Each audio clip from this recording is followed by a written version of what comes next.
So the Olympics have finally concluded early on this week, and to cap off another gold medal for Team USA, Steph Curry has a 3-point bonanza in the last 2 games in the knockout round, winning himself his first ever gold medal. And because of this, it has prompted the conversation once more if Steph is finally the greatest point guard of all time, a question that was prompted to both Steph and Magic a year ago, and of course ignited a bunch of debates across the NBA community. Unfortunately, I wasn't uploading videos at that time, but I do believe right now it suffices enough to get down to the nitty-gritty. Richard and I, we had a disagreement, I think about a year ago about this, and he probably still feel the same way. I've given the Warriors a lot of heat. I've given Steph at times a lot of heat. Steph Curry is the greatest point guard to ever touch the damn basketball. Okay, now, hold on. Hold on. Stop. Time out. Just let him give his point. Let him give his point. Can I finish? We can talk about the position. Is he a true point guard? All this. Yeah, on paper, he will go down as a PG, right? And when I think about Steph, I think about the way that he has changed the game forever. Forever. I get it. Okay. Magic 6'9", dishing the rock, Showtime Lakers. I get all that. If you want to put Magic there, that's your preference. It's just like people who want to drink Ciroc. Some people want to drink Ciroc. I like to drink Hennessy. My thing is they both get you drunk. I ain't gonna lie, shout out to Perp, because that's actually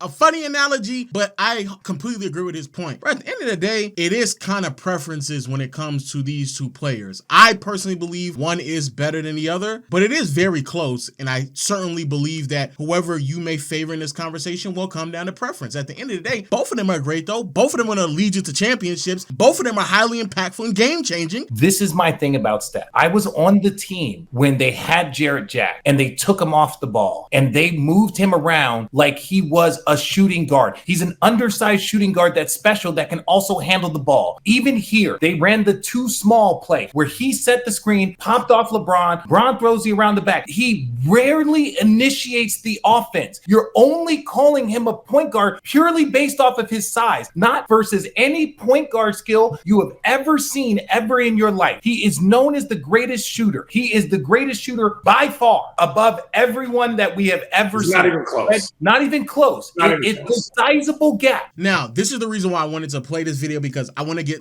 ahead and just get the elephant out the room, because I know for a fact this is where a lot of people come from. The reason why Steph can't be the greatest point guard is because he's not actually a point guard argument. And I have to say this because I don't think I've ever officially made this take. This take, I feel like, is so regressive in mind state that I don't understand why this still persists. The only position in basketball that gets this type of lens viewed through it is the point guard position. No one does not go around and say Kobe and Mike, when they were in the post in the triangle offense, weren't shooting guard. When it comes to LeBron, they still acknowledge him as a small forward or power forward. They still acknowledge him. They'll then make up some weird, oh my God, he's a point forward. Or just call this nigga a shooting point guard. I don't know if you make up a new terminology for it, that doesn't mean that he changes his position. He still has a responsibility of a point guard, but we still call LeBron a small forward or power forward. I challenge any of you all, go back and go look at Young Dirk. Young Dirk was moving off ball like a wing, like a shooting guard or a small forward. He was getting pin downs. He was running floppies, and opposing teams, depending on the team we're talking about, would match up with him with other wings. If you look at Jokic, Jokic brings up the ball, he initiates the offense, but no one in their right mind says that he's a point guard. We acknowledge that he is a center. And so even though, yes, the primary focus of Steph in the offense does not resemble a traditional point guard, doesn't mean that he's no longer a point guard, because we do not say that LeBron is no longer a small forward because he brings the ball up. That doesn't make any sense at all. When people make this argument, you cannot sit here and drill in this point about how,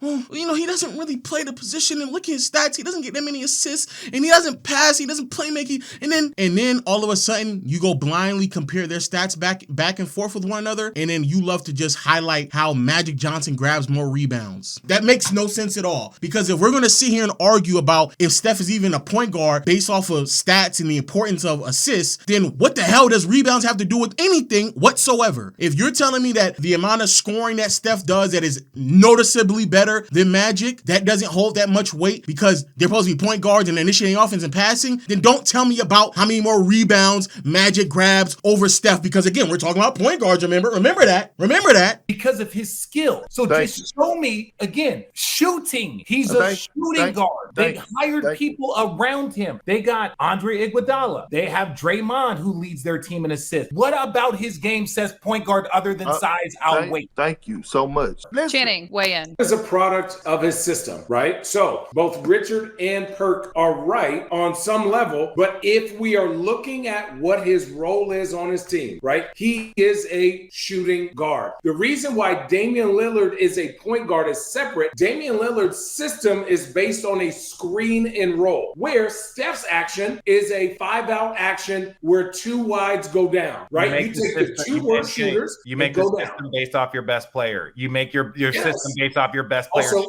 Perk, can we say this? Even though I understand what Richard Jefferson is saying, and actually both of them, I understand what RJ and Channing are saying. My response to what Channing is saying is, I would then ask him, so what were you in the NBA? Because by this logic of your role and responsibility, Channing Frye, that means that you weren't a power forward. That means that you were a small forward, or even you were a shooting guard, because your role and responsibility wasn't always in the post and grabbing boards. You did a lot more face-up game than the average typical power forward, stretching out all the way to the 3. So wouldn't that mean that you're a small forward or even a shooting guard, dare I say? This idea that you build your roster or you build the concept, the identity of the team surrounding the player's strengths and weaknesses. That is true. I want to be clear. That is certainly true. However, I do think Curry's role and identity is a bit more different and unique because he entered his prime as a point guard, doing a lot of things that you all are claiming that he doesn't do. Like, he initiated offense. He started off his prime as a primary ball handler, and then he slowly transitioned into that because it will be best suited for the rest of the team for him to sacrifice that part of his game so other players can flourish, in particular Draymond Green. And in particular, when it comes to this whole point guard thing where you have to dominate the ball and handle it and initiate offense and orchestrate what's going on, in my humble opinion, that ends up being a bigger detriment to a lot of team success rather than the inverse. Because outside of Magic, there isn't any traditional point guard that is won at that level consistently. And I personally believe a huge reason for this is because the ball dominant, dribble the air out of the ball, telling people where to go here and there, that's a system that predicates off of the intelligence of one player or the direction of one player rather than everyone on the same page at the exact same time knowing where they need to go in a half-court offense. Even though, yes, I might be able to generate quality offense for you pretty consistently, you're still overly dependent on me to help maximize you. But if I moved off ball more frequently, if I allowed you to operate the offense a little bit more, that's giving you more offensive responsibility, which then maximize who you are as a player, raises your potential, and overall increases how potent and impactful the offense can be. Because now, what the Warriors have, instead of having one ball handler who initiates everything and significantly limits who Draymond would have been on this team, which is a sidebar, they needed him to be this player. Now Draymond, his impact and who he is as an offensive player increases significantly because how dynamic Steph is. And as a precursor, that is a huge reason why I believe that Steph actually is a better player than Magic Johnson, thus meaning he's a better point guard, because how portable and palatable he is in a lot of different offensive schemes. Because if you told Steph to just initiate the offense and handle the offense like a traditional point guard, sure, it wouldn't be as great as Magic, but he could still do that. Whereas I don't think that you could ask Magic to do the exact same thing that Steph does a lot of time. Magic Johnson is the greatest point guard of all time, and I do not think it is particularly close. And you said the resumes. I just want to quickly show a different look at the resumes, which is top of the line accomplishments. First team All-NBAs, 9-4. Top 3 MVP finishes, 9-3. MVPs, 3-2. Finals appearances, 9-6. Titles, 5-4. Finals MVPs, 3-1. This is very disingenuous, and it's a huge reason why I stopped just blindly looking at resumes and coming to the conclusion of who's better over another just solely off of resumes. When you do this, you're taking a lot of context and removing it from the conversation, because there are several years in Steph's career where he's finishing second or third in All-NBA, and we all know for a fact that he was never considered between the 10th and 15th best player. Who you are as a player shouldn't necessarily be dictated because of the situation or the era in which you played in. Another great example of this is like Patrick Ewing not being able to make All-NBA teams because he plays in the same time frame as like Shaq, Hakeem, and David Robinson. Like, I guess, like, fuck, that doesn't mean that I'm not a top 15 player in the NBA. That just means that I'm not one of the top 3 best players in the league, because those 3, they got it. But I'm clearly one of the better players in the the NBA. I'm actually very impressed how many top 3 MVP finishes Magic does have, with him having to share some of the MVP voting with Kareem. I gotta give Magic that. Believing that Steph, like 3 MVP finishes, is an accurate depiction of how great he was throughout his career, because effectively that's the 2 years in which he won an MVP and the 1 year in 2021 where he finished 3rd in the MVP race. If you believe that that is indicative to who Steph Curry is throughout his career, I'll let you have it. I'll let you have it. I think the biggest thing that is a massive discrepancy here is the finals appearances. Sitting here and taking out of context that Magic Johnson was drafted into a situation where he got to play on arguably the most talented roster, essentially got to play on that roster for like a decade straight, while also playing in one of the weakest conferences in NBA history, which was the West in the 80s. To even compare that to Steph's roster, and in contrast to what Steph had to go up against in the Western Conference, is crazy. And it's another reason why I do just genuinely believe that Steph is a better player. He's a more impactful player, because if Steph had the ability to start his career off with the type of talent that Magic had, a lot of these individual comparisons would probably be a little bit closer, especially the finals appearances. And in particular with Steph, I think a lot of people completely overlook what Steph was doing in the beginning part of his career, bro. 2013, Steph finished that year averaging 23 points, 7 assists, 4 rebounds, shooting splits of 45, 45, 90, and then went in the postseason where the all-star on the team, David Lee, only played 6 games. He only played 2 games in the first round against the Denver Nuggets. And be very mindful, this is Draymond in his rookie season, which means it's Harrison Barnes in his rookie season, which means it's Klay Thompson in his second year. And you know what happened? They still got out of the first round. They got out the first round with Steph averaging 24, 4, and 9 with 2 steals, 47, 44, and 100 shooting splits. That's what Steph did. But for me personally, what really put it over the top was what he did in 2022. Because again, on a roster where Draymond is not the same offensive player, Klay Thompson has regressed, Iguodala ain't nowhere near close to where he once was, Jordan Poole had an amazing first round, but after that, really tapered off, and the wing got replaced. It went from Harrison Barnes to KD to Andrew Wiggins. And all these players had their moments throughout the playoffs, but Curry was the one who was the most consistent. Finished that postseason run 27, 6, and 5 with a steal, shooting splits of 46, 40, and 83. Then went in the finals and had oh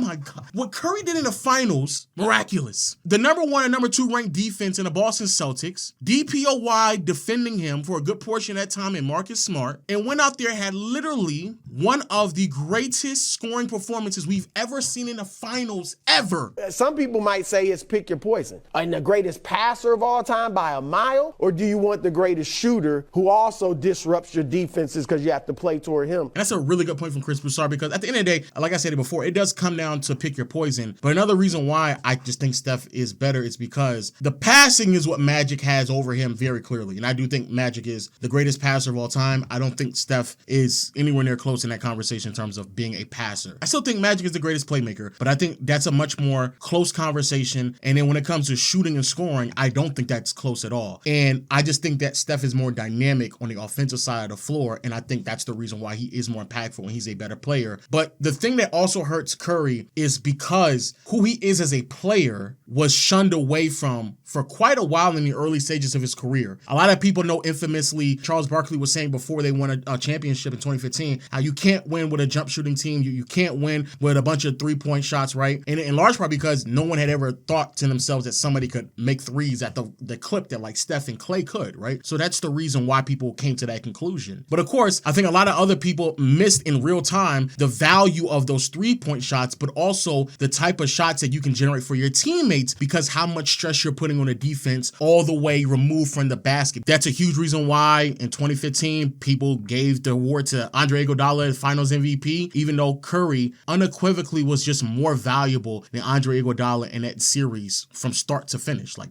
undeniably. Again, don't think that Steph is as great of a playmaker as Magic, but I just believe that there's more boxes on the offensive side of the floor that Curry checks off than Magic, and that's why I think he's better. But yo, let me know your thoughts in the comment section below. Who do you all have as the greatest point guard of all time? Please don't hit me with no, Steph's not a point guard. Please stop. But for more NBA takes, make sure you hit the subscribe button, notification bell, and until next time, I'll see you all later. Peace!